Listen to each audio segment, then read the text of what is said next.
শালা বাবু, আপনার তো পান ভাড়া একদম ছেয়ে গেল মার্কেটে। বাবু সত্যি কথা বলতে কি জানেন তো, বিমলের নামই নেই আর মার্কেটে। ওই দেখ বিমলের মালিক এসে গেছে। চোরটা এসে গেছে দেখ।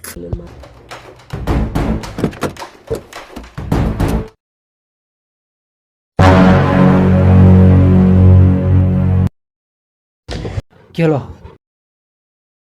শুকিয়ে গেল? দুটোই শুকিয়ে গেল নাকি? বিমলের মালিককে একা দেখে শুকিয়ে গেল? কই বার কর, কোটো বার কর, পান ভাড়ে কোটো বার কর, বার কর। এই তোর বিমল চোবানো মুখে আমি পান ভাত দেবো? ছি! এই তুই কি করে ভেবে নিলি আমি তোর পান ভাতটা মুখে দেবো? আসলে আমি হাঁকতে যাবো, ওই জন্য ওতে করে জল নিয়ে যাবো। আর তাছাড়া তো কি করে ভেবে নিলি যে বিমলের দম নেই? হাটটা দেখতে পাচ্ছিস? ডেলি 3-4 হাজার প্যাকেট ছিল বিমলের। এই দেখ দম দেখ, এই দেখ। আর হ্যাঁ, এই শোন, বিমলের মতো কেশর আছে জানিস?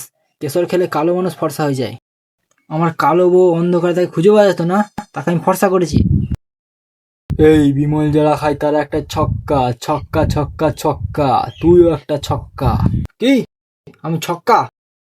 তোর 14 গোষ্ঠীকে একসঙ্গে বিমল খাইয়েছি আমি, জানিস? মুখে তুলে খেয়েছিল বিমল। কিন্তু তুই তোর বাপ দাদা চাচাদের মতো না।